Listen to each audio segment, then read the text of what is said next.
I'm going to read from a work in progress, and I'm going to try to set it up because this is not a major character, and it's called Ballustian. Ballustian is an intelligence operative in New York City 500 years in the future, and in that world, the United States House and Senate are located at the UN building in New York City, and federal troops dressed in red suits of armor guard the senators and House members, and they all have security details. But the ruler, and there are rulers in this world 500 years in the future, of New York, despises the President of the United States and deeply resents having red armored guards roaming his city. The other senator from New York, Maximilian, is another man he hates, and he has decided that he needs to be assassinated. And Ballustian, with his partners Cowrie and Whitehead, have been given the assignment of starting a shootout on the UN Plaza to create a diversion so that an assassin can shoot Maximilian at 1:22 in the afternoon when he habitually leaves for lunch before anybody else does. And so they decide to do so, they need to wear a suit of red armor so they'll blend in. And the only way they can get this suit of red armor is to get one of these guards to take that suit of red armor off, since it's impervious to bullets, and they're not going to take it from them by shooting them. So they come up with this plan to get them to go to a whorehouse, and they will take their red suit of armor off in order to, screw one of the whores, and they'll steal it. And it sounds like a really good plan. So this is called Ballustian, and it begins in darkness. Ballustian awoke on a hard bed in the dark. He did not know where or even who he was. He wasn't even certain he was alive, except that his eyes hammered in their sockets and his mouth tasted like dog shit. Lights flashed in fading sheets in his head in the air. He coughed up something sick and slippery and swallowed it. The next cough was dry, hoarse. He swung his legs off the cot and rested his body on his forearms and knees, face to the floor. His stomach burned. He belched. Bile surged into his throat. In his ears, the groans of Promethean pain. He must be alive. He tried to remember where he was born, but he couldn't. He blinked and teared up when he saw red runner lights and the outline of bundles on cots. He smelled the feet, the breath, and the farts of dreaming soldiers and thought it was a morgue. Either he was dead, or they had made a mistake and placed him with the dead. He searched his mind for a memory, but everything was pitch black and soundless. The last thing he remembered was crawling on the floor of a room in a whorehouse called Marjorie Milk. The red suit! Where is the suit, he wondered. His heart was pounding in his eyes, a jumble of images. He, Whitehead, and Cowrie had gone out to wait for the whores to come back with the suits. They went to eat pork steaks and French fries at a dive called Dr. Chang's on Lexington Avenue. They smoked a few joints and moved on to Nelson's Pillar, an Irish toilet around the corner, to get drunk and shoot darts. After that, the images fell apart and became disjointed in time. He drove. The windows were open and he was hunched over the wheel, stuporous, tunneling into a smear of light in blind terror. And the terror hadn't gone away. Part of his brain was still driving. There was a man in a bow tie with eyes popping out saying, "Room 1405 to 1409. Ballustian watched the doors swim around and tried to find the handle to the hallway door he was to take to reach room 1409. The hall he took was magenta with black stripes and yellow fixtures. The doors were cockeyed. He lurched by, staring with one eye at the numbers, tacking, intermittently bumping into the walls until he located room 1409. Behind the door lay an inscrutable darkness, woozy with objects resolving slowly into a pile of crimson armor, black satin sheets on the bed. Beyond was light in a doorway and the sound of two women talking.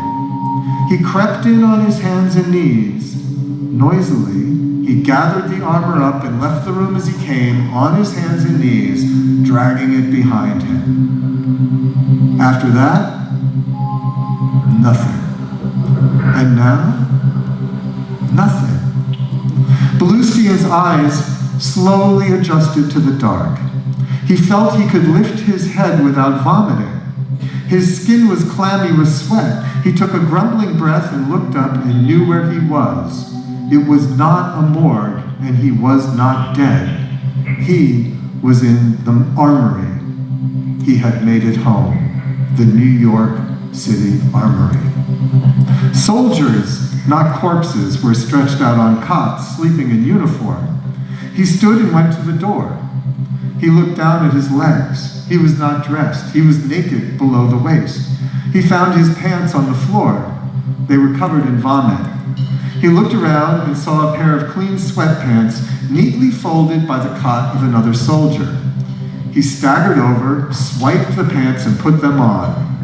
He crept toward the door, listened, and yanked it open. A throng rushed by of soldiers and civilians, rulers and humans. It was a bright concourse through the armory. High above, the windows blasted sun. It had to be after 7 in the morning. It was late. He oriented himself and headed down to the mess, a large tiled, windowless expanse of tables and a cafeteria line with food behind glass. He took his tray and stood on line with soldiers and civilians coming off the night shift. There was laughter, gossip. He saw the woman engineer from Charlie Company in her short shorts, off duty. He tried to catch her eye, and then thought better of it, given what he must look like. He wore no insignia, he had no rank, no known mission. He smelled of vomit and booze. He was disheveled. He could see himself and smell himself, and now he was cringing. Belustian looked away. He couldn't even be sure he was there. Then he thought that if he could think that, he must be there. But then, didn't he have to be there to think that? And what would his wife say about the girl from Charlie Company?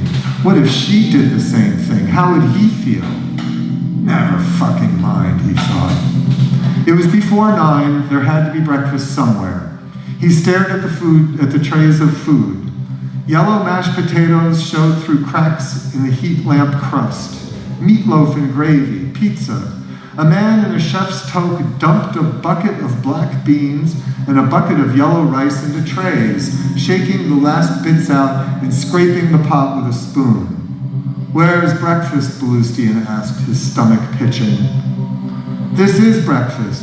If you were looking for the pork chops smothered in gravy, we ain't put them out yet." "Can I get a couple of fried eggs and toast to go with those black beans and yellow rice?" Belustian asked. The chef's posture stiffened. "Do I look like a cook to you?" "You'll forgive me for misunderstanding that hat and apron." "Toque. It's a toque. A cook is what I ain't." He scowled indignantly and marched away with a pot in each hand. There was fried chicken, braised greens, pockmarked grandmother's bean curd, and then finally a breakfast station where he got eggs, bacon, potatoes, beans, tortillas, and 7 cups of coffee.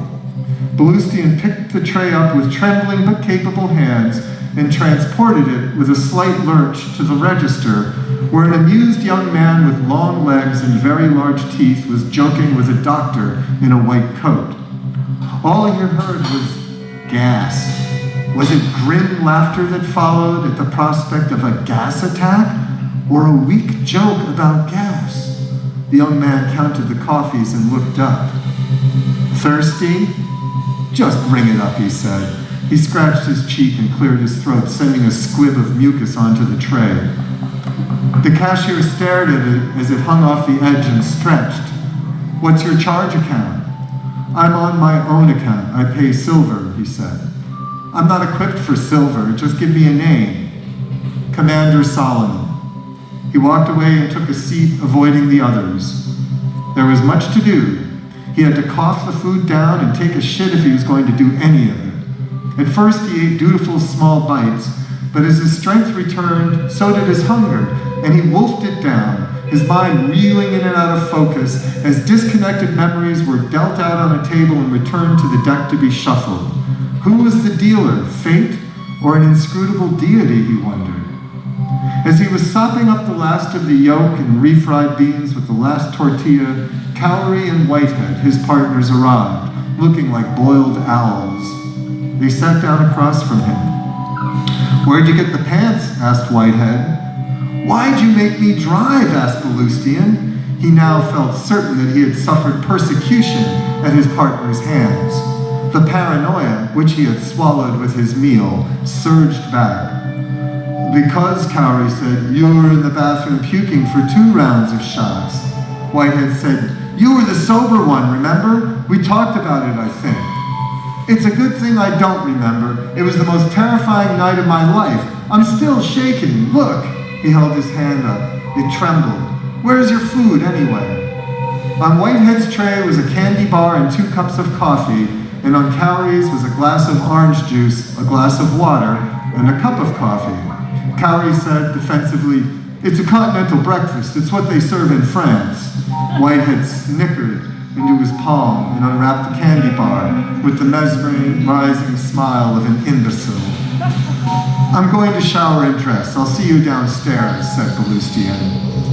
After an explosive bowel movement, a hasty and incomplete shave with blood and stranded patches of grizzle, and a shower, he walked the halls in search of a red line elevator, as it was the only one with access to the bunkers, and that was where they were to meet.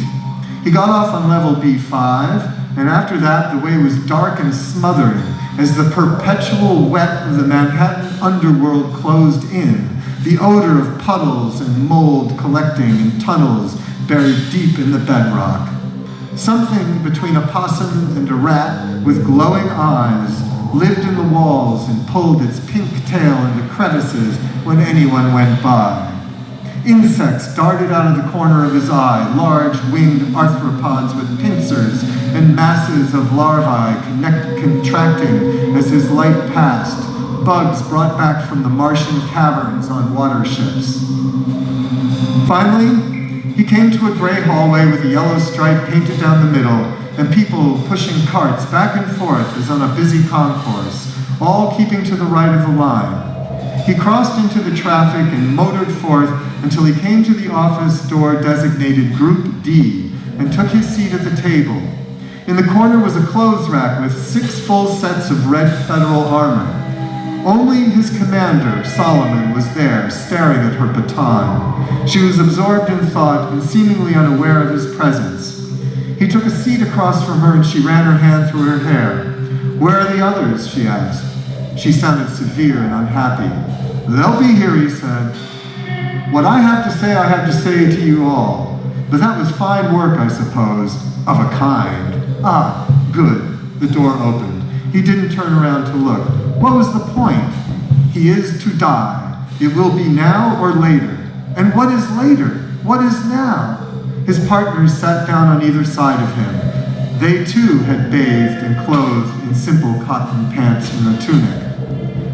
"We are to deploy immediately," the commander said. "You are to carry out your mission as planned. As to the uniforms, I commend your results, but criticize your methods, which are shameful. Belustian, you staggered into this base covered in vomit. You had to be subdued and carried to the barracks. You drove here. What if you'd been pulled over with the armor?" They looked at the table and pouted. Whitehead raised his hand a little and muttered, "Sir?" "Whitehead, have you something to say?" "With all respect, we got loaded. Things got out of hand. I don't know how. I'm sure it'll never happen again." Sir, I apologize, said Belustian. I shouldn't have had those last 5 shots. You know how it is when they're going down? Exactly, said Cowrie. They were just going down like water while we were waiting for those whores. It was uncanny how it went down without effect. I agree, Belustian said, nodding his head and looking up at her with marbled eyes. It was uncanny. Her eyes were piercing now, and she directed them at Belustian's soul. I need you to carry out this mission, and we cannot have a bloodbath. Timing is critical. You do what you have to do to get them shooting, and that's it. When your mission is done, your role in this Group D ends. And then she leaned forward. But Group D is never dissolved. Subsequent related findings may reband the group. Under no circumstances do you divulge any knowledge of Group D, its constitution, actions, or the existence of a Group D designation at all. Failure to observe this condition will result in immediate live execution by acid. Aye, exclaimed the 3. Belustian hated armor. That was why he went to intelligence services. None of that military bullshit like what they just endured. And now, squeezing into another person's suit. It smelled like them. It was shaped to their bodies, creased where they were creased. And the data feed was formatted for their eyes, their brains, their tics. He spent a few minutes teaching it to fit him, and then, once he got the kink out of the breathing hose, adjusted the air to his liking. It actually seemed to help his raging stomach and hammering head. It made him feel less vulnerable, less shaky and terrified. He felt safe for the first time. At noon, buses and limousines pulled up to the curb at the UN, one after the other, and soldiers dressed all alike in red armor poured out like ants, swarming to their positions on the UN plaza. Among them were Belustian, Whitehead, and Cowrie. Simultaneously, every guard stationed on the plaza from the previous shift flowed out to the buses. They did not pause to speak to one another, although individuals touched hands or nodded as they passed. Red suits. Red suits everywhere, in clumps.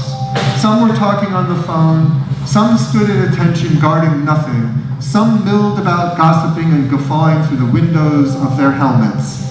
They each were weighed down with grenades, batons, a rifle, and 2 pistols loaded with implosion rounds. He was close to the main doors leading out of the General Assembly building, the route Senator Maximilian would take. Belustian gazed up and down the plaza.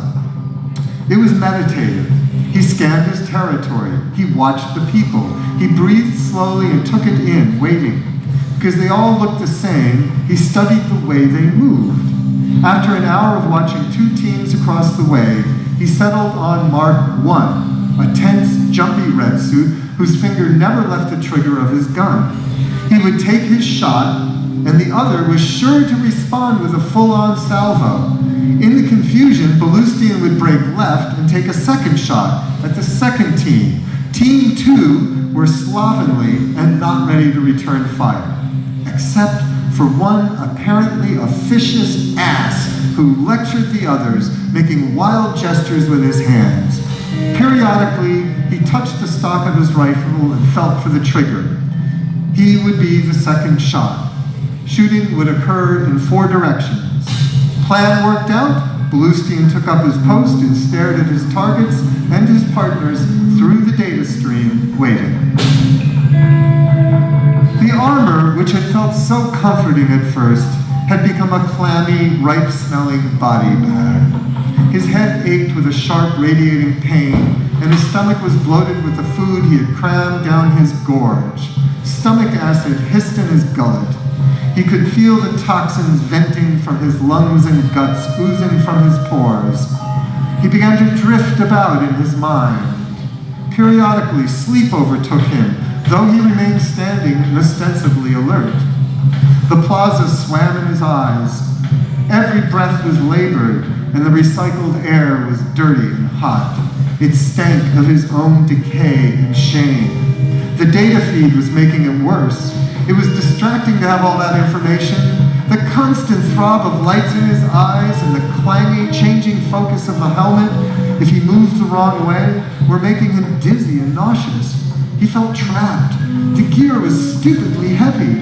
He was weighed down with armor and weapons when all he really needed was a pistol, light armor, and a good pair of shoes. These boots sucked. He couldn't run if he had to. You don't need all that armor if you can run. In some attacks, he'd rather not survive. Many a broken soldier had been extracted from their heavy armor, only to be euthanized. By 1 o'clock, he was wheezing and felt like his mind had contracted to be no larger than a pea. What could a brain that size do? It couldn't even operate his body. He'd be flopping around on the floor. Birds were smart, and they had little brains, but not as small as his felt. His was more like a mollusk brain, or one of those blind Martian bugs in the tunnel. He made eye contact with Whitehead and Cowrie.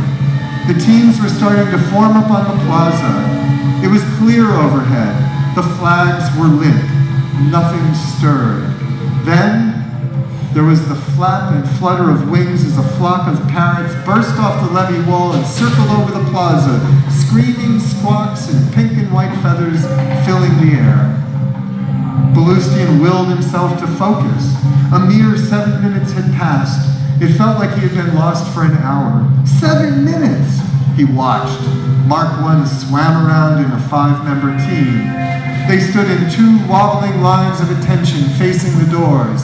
Belustian yielded to nature and let out a long, exhausting fart which relieved a stabbing cramp but further degraded the air. He was both relieved and hated himself as he would another. What was that about anyway, he wondered. When you watch yourself doing something, he thought, who's watching? Who's watching now? The more he thought about it, the more annoyed he became. It had to end somewhere, but he never got to it. There was always someone watching, and it was always him. Spaced out again. Hypoxia. It was known defect of red suits. Sometimes the red suit failed. He forced himself to look at the world through his eyes and stop thinking the way he had been trained. Focus. Receptive. Mark II's team stood in a loose circle. He looked to where he would move after the first shot. To the left, halfway to Whitehead, the destination was drenched in glare. From there, Mark II was a straight shot. Belustian gripped the stock and curled his finger on the trigger. He waited to hear the doors opening and the footsteps. Only when he knew it was Maximilian would he fire. He was not going to aim. He was going to raise the barrel of the rifle and point it at the mark. It shouldn't hit them, and the mark will return that fire blindly. Of that, Belustian was certain. He blinked the time off from the data feed, and then all the other distracting crap. He watched his mark. The doors to the UN swung open. He let out a stinking breath and waited for Maximilian to step into sight. The teams on the plaza seemed even nearer now. It was a small space, intimate, dense with cars, with guns and grenades, and soldiers suffocating in their armor. Belustian's eyes bulged at the window between them and the world. They were close now. He made his mark. Maximilian was approaching. His 2 aides passed by first. It was him, no doubt about it. He looked grim, scared even. His skin was drained of blood and his eyes were nervous, moving about. Belustian paused to scan the plaza for his detail. They made eye contact through their face masks. He raised the barrel of his gun, pointed it toward Mark I, and fired, as did Cowrie and Whitehead, their shots echoing apart off the buildings. Then several guns went off, as each of the teams they had fired on returned that fire. The other teams attempted to scatter, but the drive was narrow and full, and they only plowed into each other like football players deprived of sense and purpose in the midst of a play. Some tried to climb the iron fence and got caught up in the bushes. In the fray, Belustian and the others took up their new positions and fired again. Now everyone on the plaza fell under fire from everyone else, and the air exploded. It spread across the Secretariat, where guards stumbled into the fountain to escape the general gunfire. Ballustian started to laugh when he saw what he had done. The red suits fired at each other in all directions. The bullets thudded against their red armor, knocking them flat. Injured guards rose on their feet and attempted to stagger to safety, but there was no safety, only chaos. In the midst of it all was Maximilian. His red hair, receding badly, was glowing and beaded in sweat. His earlier apprehension had turned to panic. His eyes screamed as the crowd carried him off. He seemed to float on the mob of red suits around him. And then, as a red arm handed him a helmet and chain-mailed tunic, a red spot appeared on his forehead. His eyes widened and his head trembled and imploded, ending the life of the ruler Maximilian IV, senator from New York. It was time to run. Ballustian looked for an out in the opposite direction, the General Assembly building, and saw instead, emerging from the building into the riot, a crowd of congressional staffers rushing out of the doors for lunch, oblivious to the firefight around them. The first salvos broke down slews of aides whose bodies began to pile up before the shooting slowed, in heaps of headless, limbless corpses dressed in singed, bloody business clothes smoking beneath the blazing sun. Many senators and House members, when they saw what was happening, turned back to the entrance, but many also fell and lay critically wounded on the sidewalk and in the drive. Without immediate medical attention, they would be beyond regeneration and would have to clone and start all over again. It wasn't like Maximilian could grow a new head. Gunfire diminished to erratic bursts and single strays, and then the air chugged. And a shiny black NYPD gunship bellied up to the plaza. The loudspeaker ordered in a voice that pierced the brawl of the engines, "Lay down your weapons." Instantly, muzzles swung skyward as all of the soldiers on the plaza fired on the gunship. But their charges and bullets bounced off the armor or repulsed by wave. Downtown and uptown more choppers arrived, landing along First Avenue. Two scythe cannons emerged from the belly, and the gunner cranked out a volley of rounds that penetrated the armor as if it were a layer of skin. Red suits went down, torn to pieces by bullets. They returned fire and sought cover behind parked vehicles and planters, but mostly they hid behind each other. Ballustian saw no way out.